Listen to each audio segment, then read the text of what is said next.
Good evening. Kavod Harav, how are you? Okay, thank God. Baruch Hashem.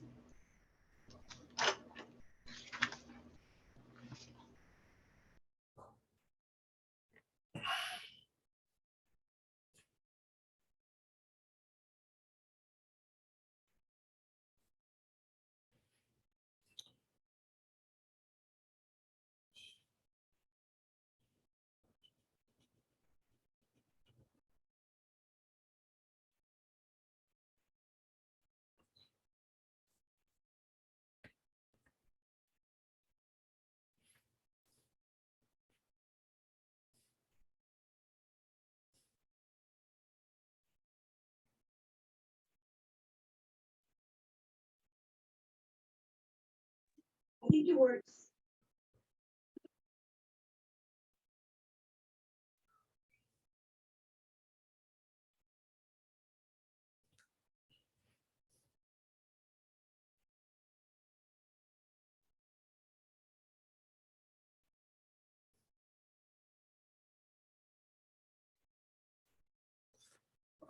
Okay.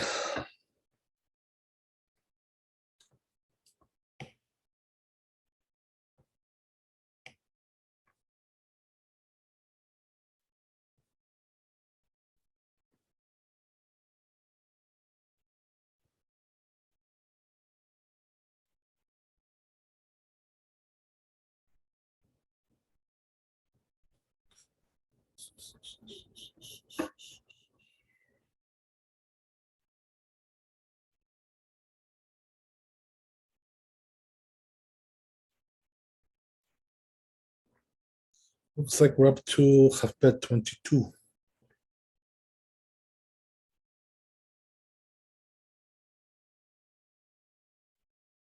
So it says over here, what we said in the tour yesterday, that which the tour said, that this doesn't only apply to Kriyat Shema, it also applies to Psukat Zimra and Tfilah, the prayers and everything. Ken Katav Rabbeinu Yonah, that's where it says Rabbeinu Yonah. B'Sefer HaIra'im. I'm sorry, not HaIra'im, Ira'ah. B'Sefer HaIra'ah.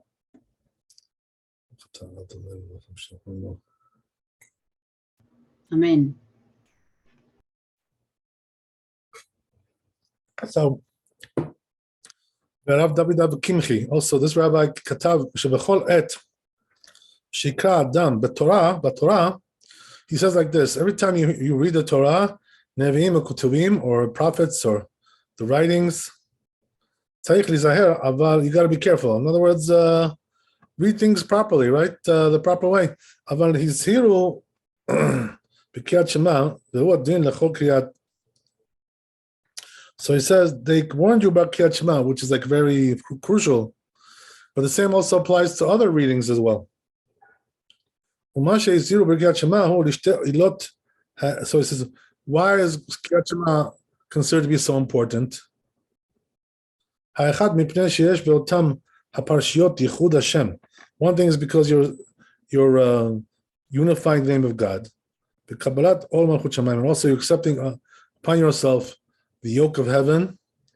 Also because of all Israel, all the Jews read it twice every day.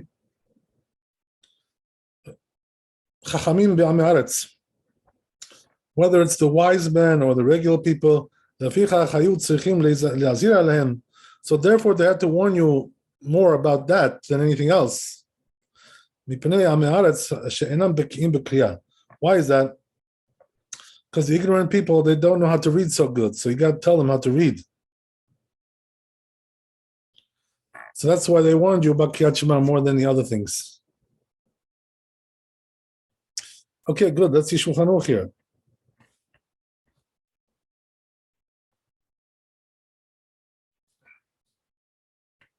Mm. 22. Yeah, she's okay from the surgery. She got out. I think got a text that she's all right. Wonderful news. That's Yeah, Baruch Hashem, thank God. I didn't speak with her, but I got a text. Okay, she's probably need some time to recover. It's going to take time.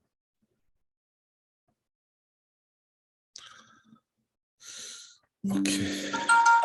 Thank God. All right, so let's see where we are here.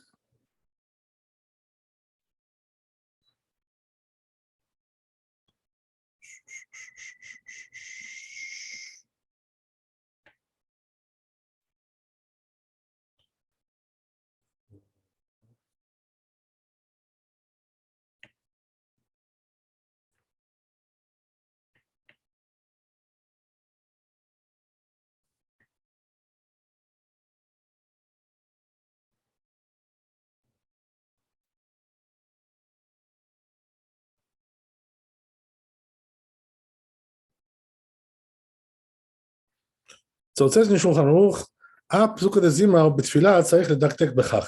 even with the Psukkah de Zimra and prayers, you also have to be careful about these things. Right? Says the Rama, Vehu adin hakore b'Torah. Same thing also, it says if you're just reading in the Torah, Nevim, Ketuvim, prophets, writings, yesh li zaher. Be careful about these things. Right?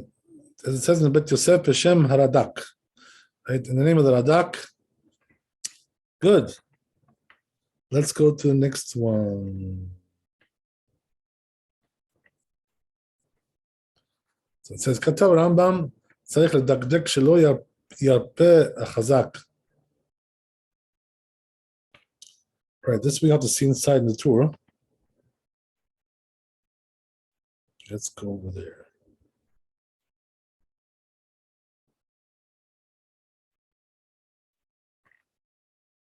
So, right, the Torah also mentions another thing, which is that לא ירפה החזק ולא יחזק הרפה. You know what that means? As we already mentioned right before, there are letters in the Hebrew alphabet that some of them, have two versions, right? With the dagesh, without the dagesh. With the dot, without the dot. So that changes the way the letter sounds. For instance, kaf and chaf, right? Or let's say another one, taf and taf. And also we have pay and fay, right? And bet and vet. So he's trying to tell you, right, when it comes to all these letters, and shin and sin, right? Make sure you got the right version of it, with the dagesh, without the dagesh. Right? Make sure you got the right thing there. Don't read the one that's with, without, and don't read the one that's without as if it was with. Right? There's also other ones, like we mentioned yesterday, the Dalid. Right? It's different. And also there's the Gimel as well. There's a Gimel with a dagesh and without a dagesh. Not the same sound, right? What's the difference? The Gimel with a dagesh, it's like a G sound, right? And without a dagesh, it's like a kind of sound. Not really brought in the English alphabet, this kind of sound.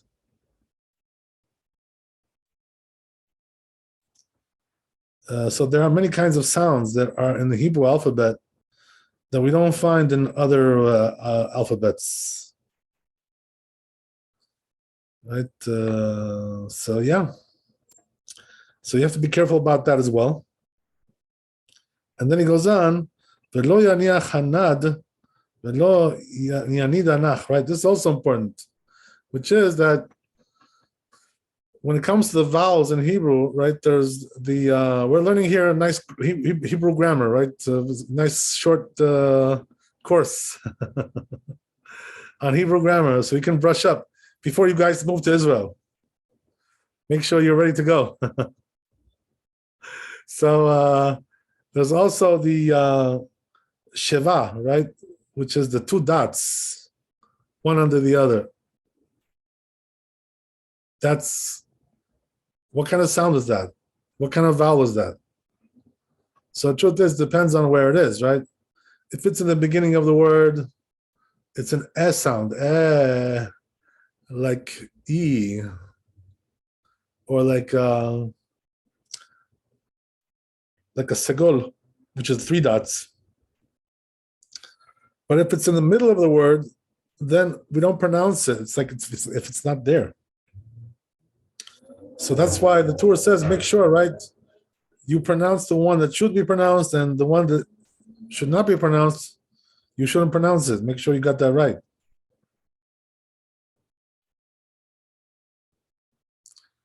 There's also another thing, which is that when the letter has a dagesh, a dot inside, then the sheva becomes a sound.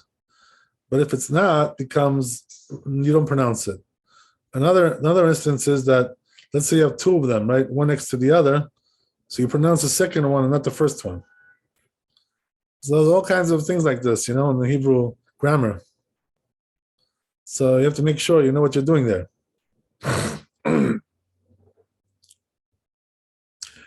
One of the best ways, probably the best way, not one of the best ways, the best way to really learn how to pronounce the Hebrew is to listen, to somebody who knows how to pronounce it. So what does that mean? You have to start listening to Hebrew classes, right? Like lectures in Hebrew. Once you do that, then you start to already pick it up. With a good speaker, somebody who knows how to speak properly, you pick it up also like that. Hearing them, is an important element. Very, very important.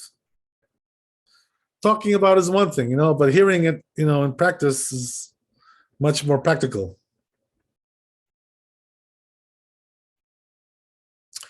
Okay, good. So yeah, that's another thing. Katav Ravad.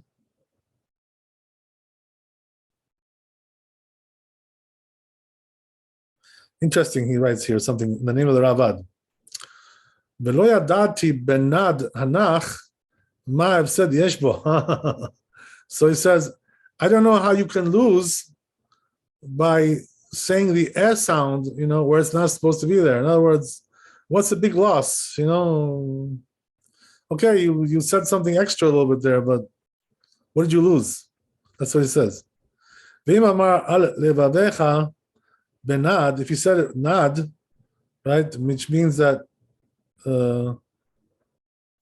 pronouncing it, the S sound, benad not bet, in the bet, hashniya, the second bet, kedei le'at'ima shelo tir'eh, in order to make it, we call it, how do you use it, proportional, that it shouldn't look like kevav, the sound like a vav.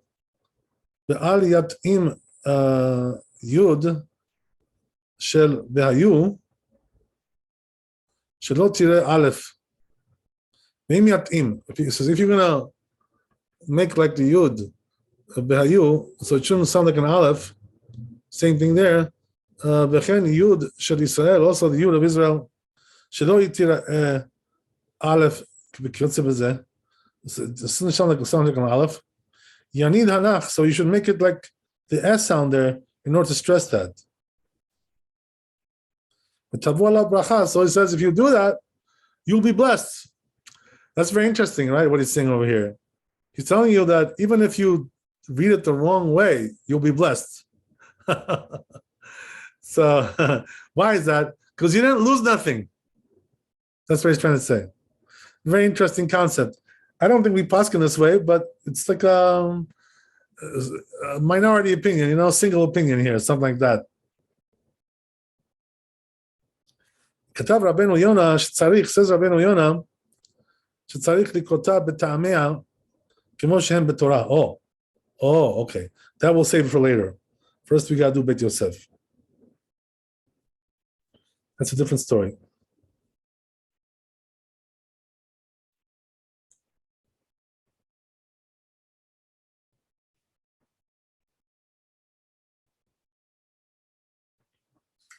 So yeah,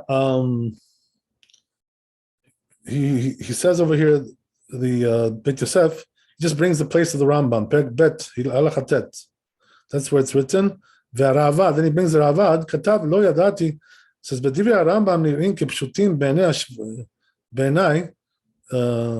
So he says, the words of the Rambam seem like simple, shebet shni'ah, shebilvavecha nekuda b'sheva, u'mishpata liot nechtefet.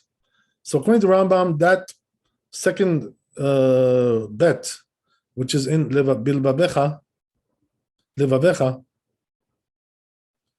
it should not be pronounced, according to Rambam.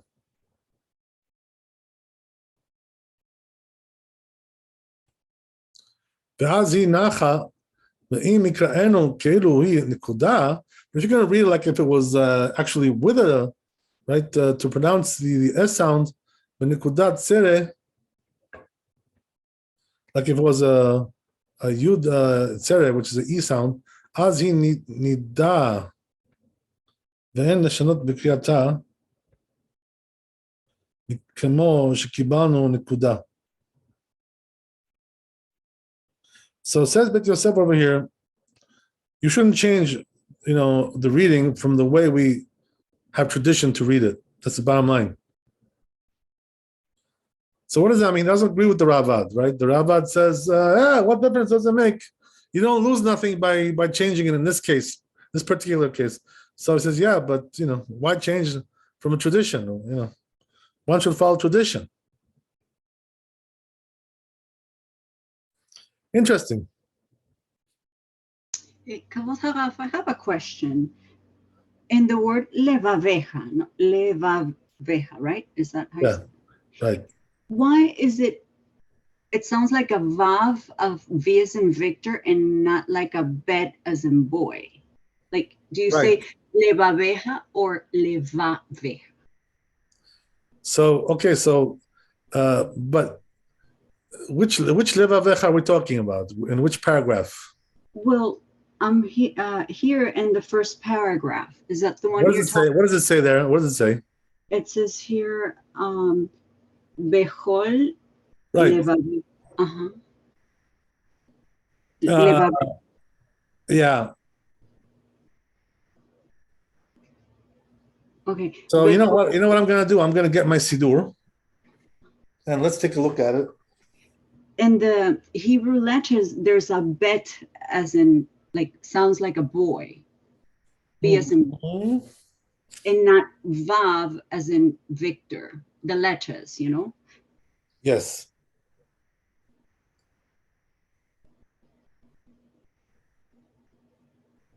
Right. So the truth is, the proper way to pronounce this word is like this. Levavecha. Sounds like a Vav, no? Yes, levavecha. Okay.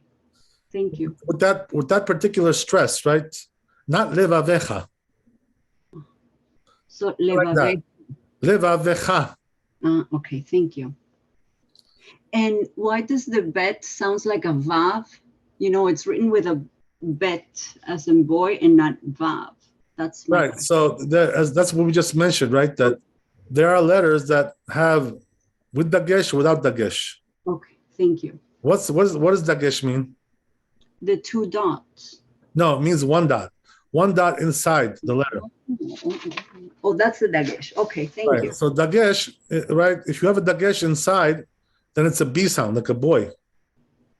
B sound. But if there's no dagesh, then it's a V sound. Okay, thank you. Okay.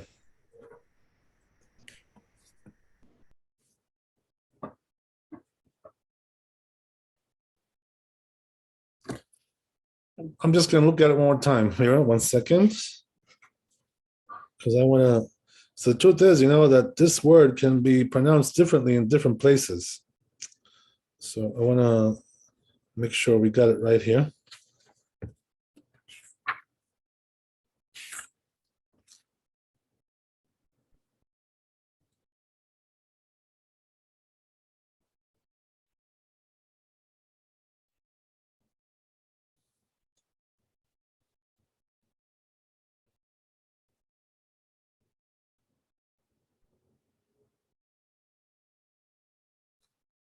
So, right, first it comes out like this, right? ואהבת את אדוני אלוהיך בכל לבביך, בכל נפשך ובכל מאודיך. Then it says, right?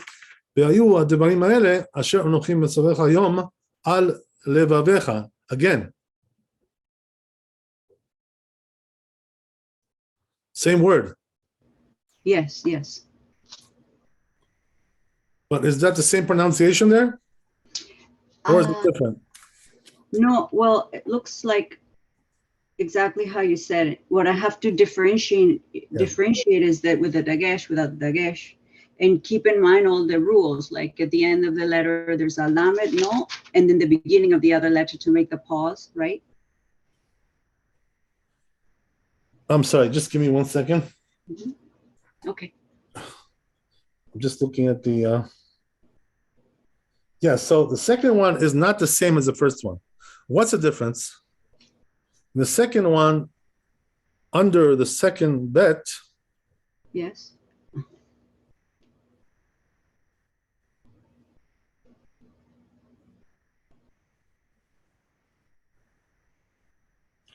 it's not a Sheva there. It's a Segol. 3 dots. Okay, thank you. What's the difference between 2 and 3 dots? So the first one will come out, right, like this, levavecha, like we said. But the second one will come out levavecha.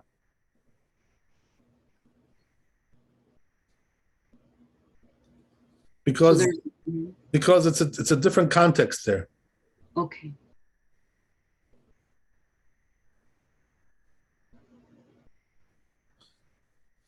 The truth is, it's the same word, you know. It's read differently though, because the vowel is different there.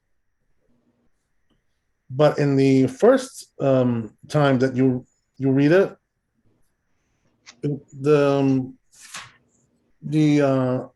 the vowel under the second bet is a sheva.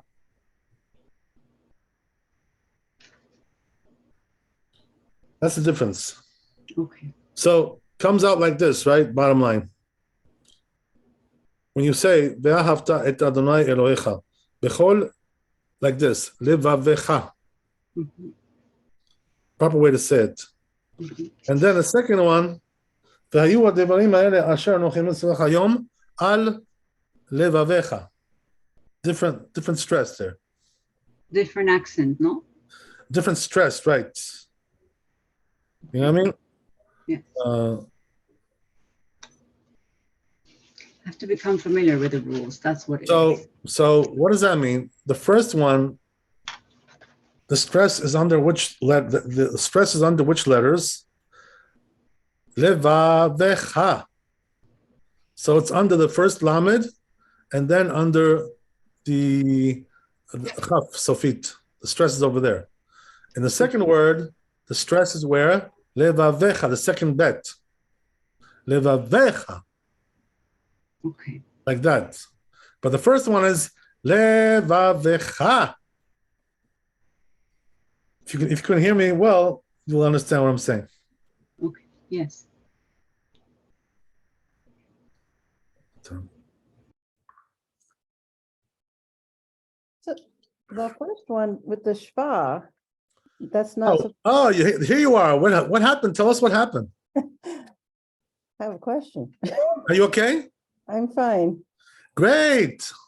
I feel much better. Thank you. Glad to have you. Wow. I wasn't expecting you tonight. Incredible. Wow. Well, that's very brave. Yeah, well, I wouldn't miss it. Okay. Incredible. All right. So with Bechol Levav, you're saying it's Vecha? Because I saw the Shva was a stop vowel. So, as I said, right, if you look at your Sidur. I'm looking at my Siddur. Right. So the first time, it's a Sheva there. Right. But isn't Shva a stop? Like it ends a syllable? Ooh, ends the syllable. Okay. So I'm not really sure exactly what you're saying by that. So like, okay. So when I read this, I say Levavcha. Right. So that's almost 100%. But you have to say Levavecha. Okay, that assumes that the shva makes a sound, but it's not supposed to, right? So, yeah, that's the thing, right? That the reason why the shava makes a sound there, you know why? Because before it is a kamatz. So there's a rule like this in Hebrew, when the kamatz, right, comes before the shava, so it becomes shava na, not shava nach. Okay, so like a moving shva. Right, the moving guy, yeah. Okay, and then so the next one is for the second time you say it Levavecha. Okay, so that has a segol. Right, exactly. Okay, So the stress goes on the second bet there. Right. Okay. So the first one is levavecha. Second one is levavecha. Okay. Ladies, if you want to, we can practice this on Sunday, and I'll tell you what is we can practice in terms of I understand grammatically. Okay. Okay. Yeah, So these things are very quite intricate, but No, they are, but the way I Yeah. understood, I didn't realize it was a moving shva. right. Okay, gotcha. Thank you. Beautiful. All right, good.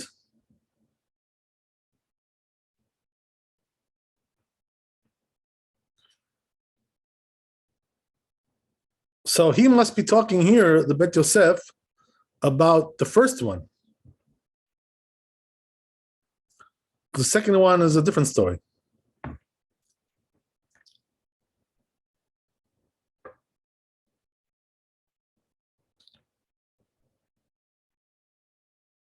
Yeah, okay, so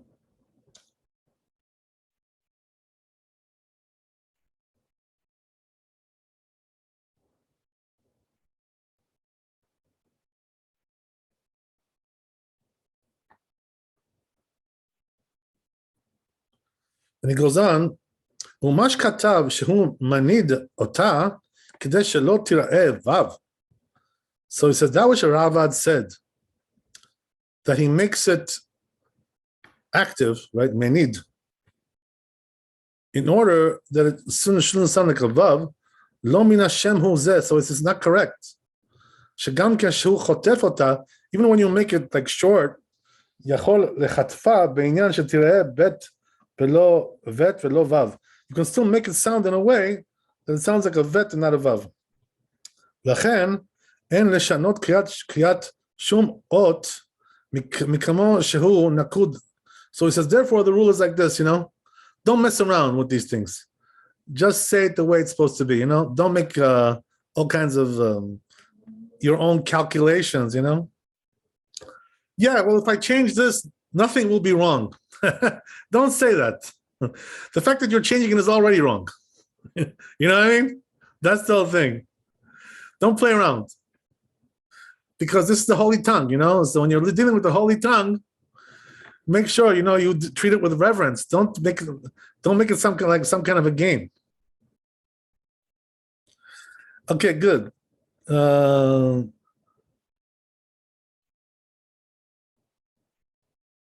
ולעניין שהתאים ליוד של ישראל בה לא איירי הרמב"ם מודה הוא דשפיו דמה להתאימה.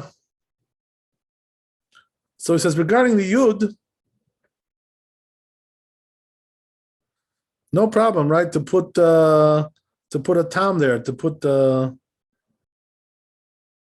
other words, to make it a full sound, a full sounding yud. That's the way it's supposed to be. Okay, whatever. Interesting. Let's see the Shulchan Aruch on this one. Okay, here we go. צריך לדקדק שלא ירפה. So says Shulchan Aruch that you have to be careful. לא ירפה החזק. Don't make the strong sound a weak sound. What does that mean? With something with a dagesh, don't do without a dagesh to make it soft, right? Like bet, vet, and pay, fay, right? These things. ולא יחזק הרפה, and the other way around as well. ולא יניח הנד ולא יניד הנח. Also, right? Make sure you get the sheva nach and sheva na. Make sure you got it right. Interesting. Let's see what Mishnah Berurah says here. Let's see what he says.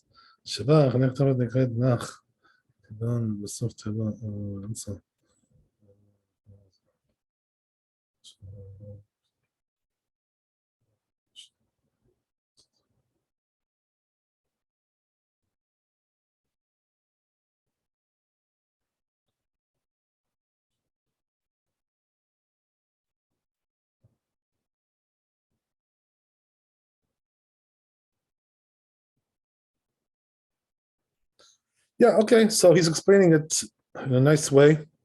But I'm going to do some more research on this a little bit. And if there's anything that we said which was incorrect, I will get back to you on that. Just to make sure,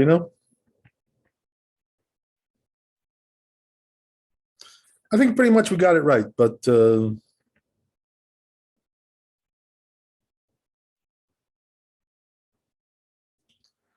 okay, anyway, let's go on.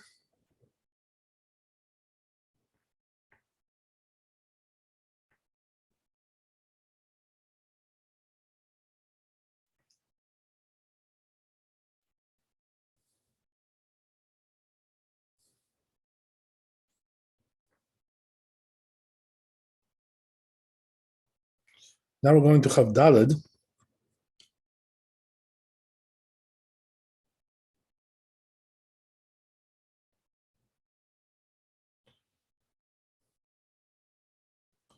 כתב רבנו יונה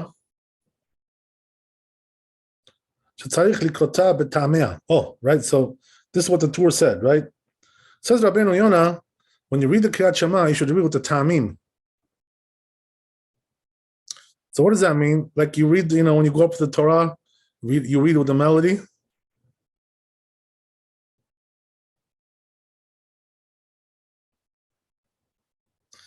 But it's Sfardim, by the way, today, what happens is like this, that the community reads it like pretty much quietly, but the Chazan reads it with the Tamim. That's pretty much what you hear today when you go to a Sephardi shul. It could be that the guy who's also saying it quietly is saying with the Tamim, but what's the point of doing Tamim when you're quiet? Like you don't even hear it. So whatever it is, right? But the Chazan does it with the Tamim. Sometimes, I used to hear people that wouldn't do it with the Tamim. They were Chazan. They went up to be Chazan. I told them, I said, you have to do it with Tamim. I'm sorry. Did you know? And they would say, okay, Rabbi, next time. So they try to do it with the Tamim, according to what they know, right? But, I always have, the truth is, I have ulterior motives when I tell them this. I'm not killing two birds with one stone.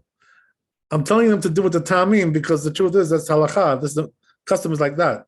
But also there's another reason I'm telling them like that. You know why? Because otherwise they read so fast you can't keep up with them. So to slow them down a little bit, that's also another reason why I'm telling them to read it with the Tamim. So it slows them down. Otherwise they run like a freight train, choo choo choo, like a missile. You can't keep up with these people. They don't realize saying Kriyat Shema is a very important mitzvah. You shouldn't run with it, like a freight train, like a crazy man, like a madman. Not right to do that. So that's why I tell him to do it like that. So it says regarding that, says Bet Yosef, פרק היה קורא,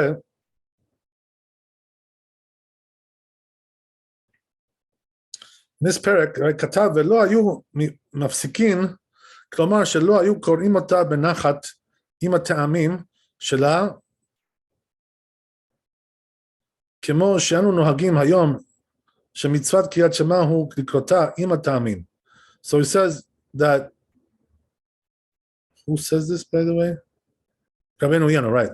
So he says, right, the proper way to do is with the ta'amim.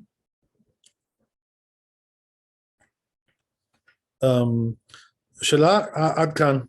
So he says that's the way the custom is. Not like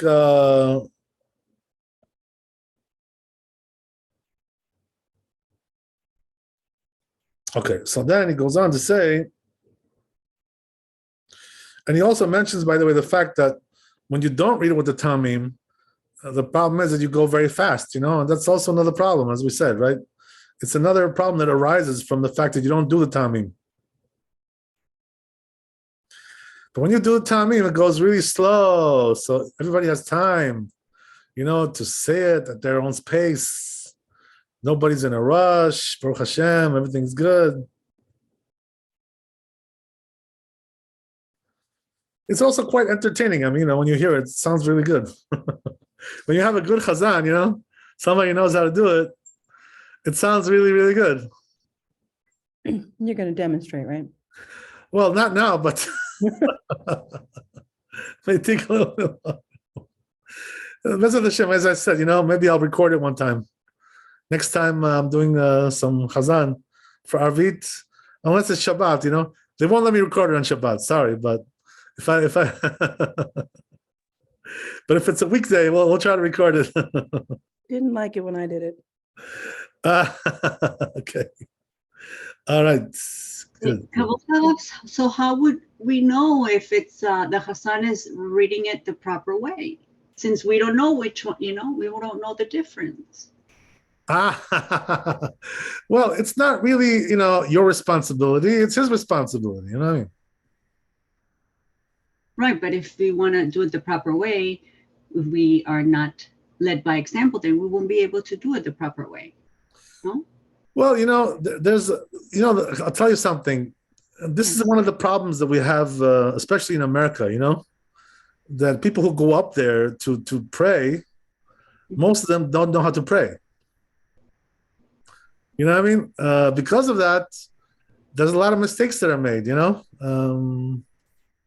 Unfortunately, this is the way it is. Wasn't there? Oh, sorry. Go ahead. No, go ahead. Wasn't there an Israeli Hazan that you had sent me a video for at one point? You said was very good. Yeah, I don't remember who it was, but there's a lot of good ones there. But you're probably talking about Moshe Chabusha, who's not good. He's exceptional. You know what I mean? He's like something very special. So. Do we have videos of him singing this? Yeah, it's all over YouTube. You can find them easily, no problem. Because that could train. But he, I'll tell you something. He is, you know what it is? He is very fancy. So he likes to embellish a little bit, So therefore you get like not 100%, you get like 150%. If you know what I mean. Would it be good? You know what I mean? To listen so that she can hear what it's supposed to sound like? Yeah. I mean, it's like he's, like what we call overqualified. Okay. You know what I mean? Well, what I'm trying to say is that you don't have to do exactly like he does, because he does it in a very fancy way, Well, close to it. Yeah, whatever. Yeah. 80% I'm happy, no? Yeah, I mean, the truth is that you should know the Ashkenazim, they don't say the Kriyat Shema out loud. They say it quietly. Everybody says it quietly. Even the Chazan doesn't say it out loud. So they have a different system, it's a different thing by them. I just sang out loud. I showed you what that was like, huh? I'm sorry? The different nigun, though. Yeah, it's a different nigun, but the truth is, everybody's singing quietly. Nobody's singing there, So I've heard a song. You always say this to me, but I've heard a song. That's how I know how to sing it. I'm sorry, what was that again? I've heard it chanted. That's how I know how to sing it. Was that in a Orthodox shul? Yes. Because the Ashkenazim, they say it quietly. That's why I'm a little bit surprised. Okay. Maybe you heard this when they were reading the Torah. Could be. Okay. When it comes to prayers, Kriyat Shema is silent by the Ashkenazim. And that's why a lot of them go very fast. You can't keep up with them. One problem leads to another problem. You know what I mean? It's the way it is. Hence why what's the name of the Hassan again? I'm sorry. Moshe Chabusha. Chabusha. Yeah, he's a good guy, yeah. You're going to like him. But he sounds a lot better live, though, because we hear him live. Oh boy, He's in Israel, he is something. He is something. He is something. He used to do the high holy days by the Rabbi Shalom, the Yom Kippur, Rosh Hashanah. He used to come there. It was a special treat to hear him. Not only a treat, but it was also very educational. You know what I mean? Like you say, "Oh my God, can you be that good? It's possibly that good." Oh, okay. You could. You just need practice. You know the halachot is what He you is mean. a very big talent. He has incredible talent for that. He's a very special chazan. Very, He also plays the violin. By the way, he plays the fiddle. He's incredible. The guy's probably the most talented chazan that we have in this generation. Who else is your favorite chazan? There are also, by the way, like a lot of good Ashkenazi chazanim, who have incredible voices. They sound like opera singers, they're incredible. But when it comes to pronunciation, you know what I mean? It's not so good. But, when it comes to the voice, though, oh boy, they're good. They have great voices. Oh my God. There's also, like Hasidic people, who do chazanut. Like we're talking about he's not even a chazan, just, one of the family members, like one of the, these guys, they really sing very nicely. When you go to their minyan, the singing is incredible. The melodies are beautiful. Pronunciation is not so good. The diction is not so good. But the voices are incredible. Wow. Nice. Very enjoyable to listen to it also. Sometimes, when I used to wake up late, on Shabbat, I would go, because they start very late usually, the Hasidim, 9:30, they have a lazy minyan going on, right? So on Shabbat, especially, So I would go there, and I was just it was entertainment, I felt like I had to put money into the jukebox, it was so entertaining. I was like, oh my God, I can't listen to this for free. It's too good. It was so good. Is it okay to listen, not just for enjoyment? I mean, obviously we listen for the prayers, but is it okay to enjoy what we're hearing? Yeah, of course. Why not? It's a mitzvah. So even though the mitzvot were not given for enjoyment, but it doesn't mean you can't enjoy them. You know what I mean? That's not the ultimate purpose, But the truth is, that when it comes to prayers, though, the fact that the chazan makes you enjoy it is a very big mitzvah, because that brings people into the shul. Okay. It inspires people to come in, So yeah. Kabbalah Harav, you said we're not supposed to enjoy the mitzvot. Is that what you said? What I said was that that's not the purpose of the mitzvot, for enjoyment. The purpose is to do the will of God. But if you also enjoy it, that's a bonus, Yeah, why not? I mean, it's great, That's great. Thank you. That you're happy about it, it makes you happy. That's fantastic. But that's not the purpose of the mitzvah, Mm-hmm. So having a happiness is just a bonus. Exactly. It's a nice bonus, especially when it comes to chazanut, you know what I mean? So, the rabbi used to talk to us about these things, he taught us tradition about these kinds of things. So he said, something interesting, that when he was in Mitzrayim, when he was in Egypt, over there, they had this guy over there who was a great chazan, somebody who was outstanding. So he had a big name, over there in the community, So when he would get up to pray, all the community would start coming into the shul, They would say, oh, he's chazan today. Oh, okay, let's go, So they would pile into the shul, just to hear him, It was so enjoyable. That's the way it is, So it's a great thing, chazanut, beautiful chazanut. It's a nice thing. So so he used to come, he was known to be the rabbi's chazan, personal chazan, he was his personal, guy who comes in, whenever he needs him. And but all the chazanim that the rabbi had were excellent, not only him, but he was the top, he was, number one in the country. Okay, so very professional, very incredibly. He had control over his voice, like the control was just immaculate, precision, improvisation, incredible things going on. It was incredible. Okay, that was the good old days. God, now you know what I have to deal with over here. I'm like crying over here because I don't have a good minyan to go to here. Unfortunately, that can come to those memories that I have. It's just not there. What can I tell you? Unfortunately, in America, people don't know how to pray. They don't know how to pronounce the words. They don't know the melodies. They don't know the tamim. They don't know nothing. So we're in galut. That's why we're in galut. That's why they call it galut. That's exactly the point. It's quite a disappointment, but right, that's the way it goes. What can you do? But anyway, right, as we said, that the custom is by the Sfaradim to read with the ta'amim. This, by the way, resembles what? Resembles the mitzvah of, Shtei Mikra Targum, right? There's a mitzvah to read the Parsha Shavua every week with the community. Twice the Pasuk and once the Targum. Brought down the Shulchan Aruch, right? Siman Reish Pei Hey, over there, brought down. And the laws of Shabbat talks about it there. So there also, there's a mitzvah to read it with the ta'amim, when you read the Parsha Shavua.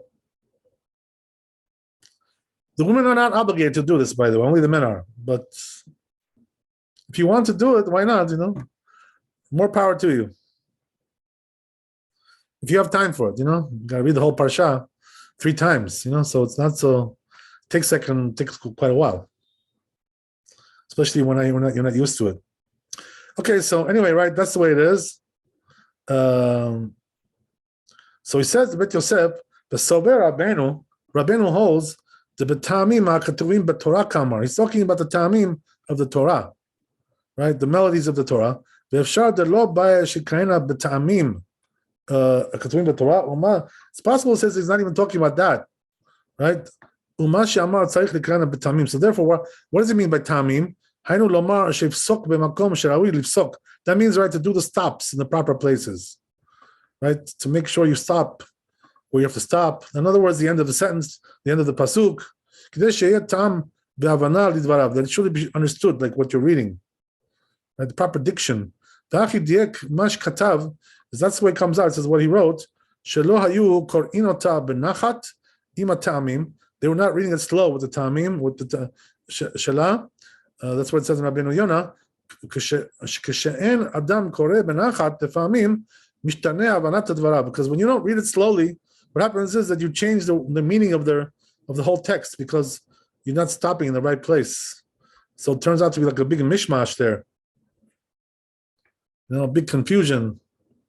ועוד יש לדייק, כן, ממה שכתב כמו שאנו נוהגים היום, ולא ראינו ולא שמענו שום מקום שנוהגים לקרותה בטעמיה, כתובים בתורה, אלא, so he says, but we don't see anybody today who reads it with the טעמים of the Torah, אלא שעכשיו מקרוב נהגו קצת החזנים לקרותה בטעמיה.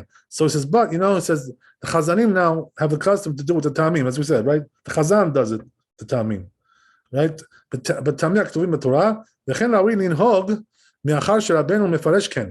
So he says, that's the proper thing to do, he says, right? To do it like that. Since it already has become the custom to do it like this. Very interesting. So let's see the Shulchan Aruch. I'll explain to you why I say it's so interesting. It says, right, צריך לקרות קריאת שמע בטעמים כמו שהם בתורה, right? So you have to read like what it says in the Torah. אבל לא נהגו כן בדינות האלה. So Rama says, by Ashkenazim, they don't have this custom, right? As I said, right, they don't do it like that. כל מקום, המדקדקים מחמירים בכך. But he says, the ones who are מדקדק, who are, very, very religious, right, very devout, they're still trying to do that, right? But the truth is that even the ones who are doing it by the Ashkenazim, the problem is they don't do it out loud, so you can't really hear them. You know what I mean? So the custom is to read it like, whisper, at a whisper by them.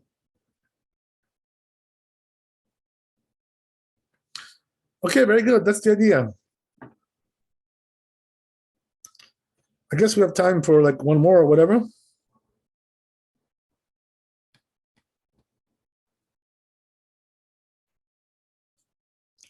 I'll read this in the tour, 25.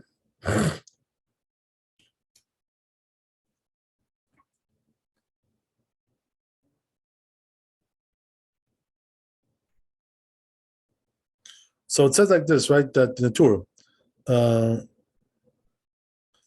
When you say, right, you should tie them as a sign on your arm. You should grope the tefillin of the hand, right? Because it's referring to that, this verse in the Shema. So when you say this, like you grope the tefillin, you know? You two ladies, make sure you grope your tefillin, right? Before when you say this, right? Okay. So, and then also when it says right, this is talking about the tefillin of the head, should be between your eyes. Then you rope the head, right? The head tefillin. So this is the custom, you know. Obviously, at night you can't do this because you're not wearing tefillin at night, right? So we're only talking about in the morning, obviously. At night, we're not wearing tefillin. Right? Hopefully, we're not, right? You're not allowed to wear tefillin at night. I never wear tefillin at night. Okay, good. That's good to know. All right, so yeah, so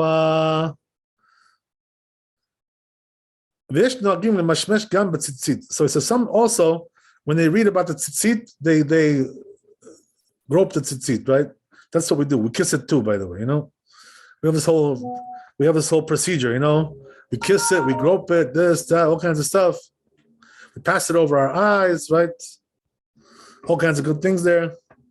Okay, so let's see the Bit Yosef on this.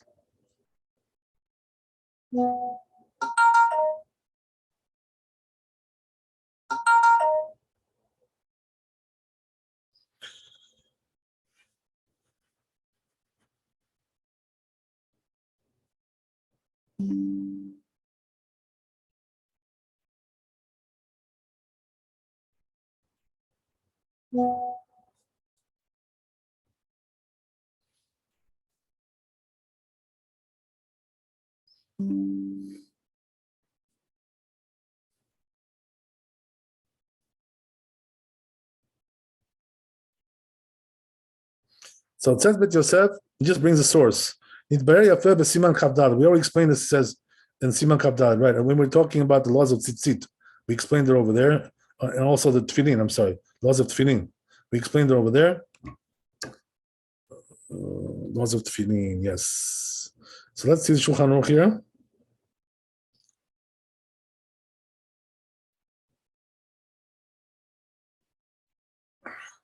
It says in Shulchan Aruch,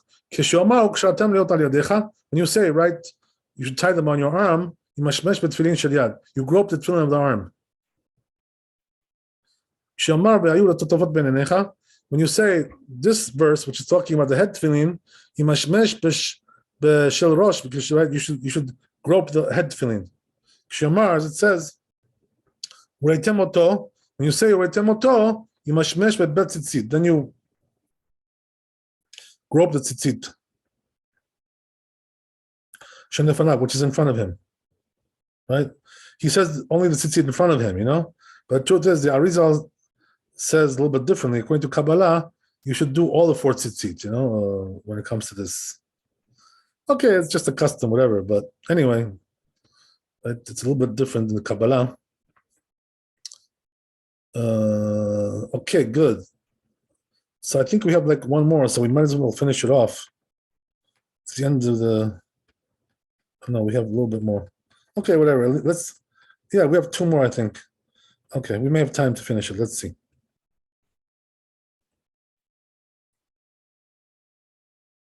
I'm sorry, it's one more, yeah.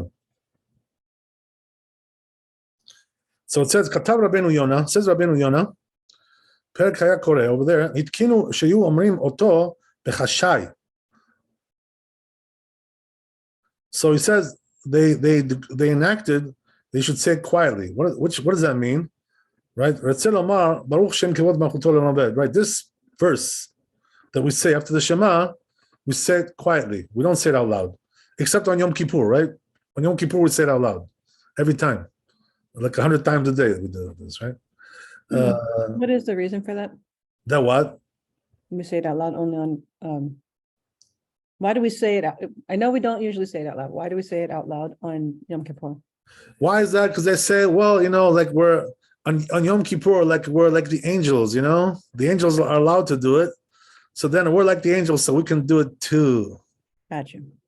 Yeah, something like that. Okay, so it says over here, and it says, but the rest of it you should say out loud, even if he wants to. So that's the way it's accustomed by many places. It's a good custom, he says. But he says there's concern about the ignorant people. What does that mean? That if we say it out loud, maybe they're going to start, like talking other stuff, all kinds of, right? Talking about, politics, Fox, CNN, all kinds of stuff, right? We don't want that, right? So it has a downside too. So it says, "Rashba katabs in tshuva." Says Rashba in tshuva, "Mekomot yesh v'shakorim b'kol ram." It says some places read it out loud, the Kriyat Shema. V'yesh v'shakorim b'lachar. Some read it silently, right? As we said, right? The Ashkenazim, they read it silently. Shelo ikpidu b'gemara ela baruch shem kivod malchut olam. Because in the Gemara, they're only concerned about this pasuk, right? That what? Gomra b'lachash, to say it quietly. Why? Because since Moshe Rabbeinu didn't say it, that's why we say it silently.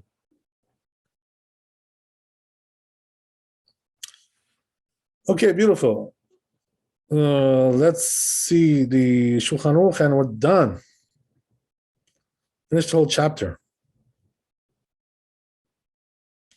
Big chapter, this chapter. Okay, so it says, Yesh noagim likro Kriyat Shema b'kol ram. Some have a custom to read it out loud, right? As we said, Kriyat Shema. Some read it silently. He says, nevertheless, Yomru pasuk rishon b'kol ram. But right, it says the Rama, the first pasuk you should say out loud anyway, right? As we already mentioned. Why is that? Why is it so important to say the first pasuk out loud? Because of kavanah, right? To concentration. The first pasuk is from the Torah. The rest of it is only rabbinical, so we're not so concerned about the rest of it to read it out loud. But the first pasuk, read it out loud. This way you concentrate better. I'm sorry. This is the V'ahavta? The first pasuk, right? Not the first paragraph. Just the first verse. Shema Yisrael. Not the V'ahavta though. Not the first paragraph. No. Even the first paragraph is really rabbinical, according to the halakha. There's different opinions also, but the halakha says it's rabbinical. So therefore, we're not really concerned. And also, as we said right before, concentration is only required in the first pasuk. The rest of it doesn't require concentration, just to read it.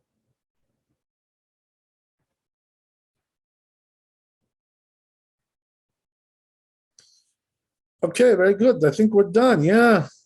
Good. Baruch Hashem. Okay, Chazak Baruch. Thanks for coming tonight. I'm glad you joined us after the surgery. Very brave of you to do that. Be blessed with wealth, health, happiness, refuah shlema. Thank you. I'm sure you need some rest now. I feel good. Maybe. Okay. Much Okay. Thank you. That's beautiful. That's great. All right. So, B'ezras Hashem, we'll see you tomorrow night. And be holy and happy. B'ezras Hashem. Until then. Regards to mom. No, it's not mom, David. It was Shoshana. She had surgery. Oh, I'm sorry. Why did I hear that? It's not my mom. It's Mama Shoshana. Oh, Got she's it? with us. Yeah, it's very brave. After surgery? Wow. Can you imagine?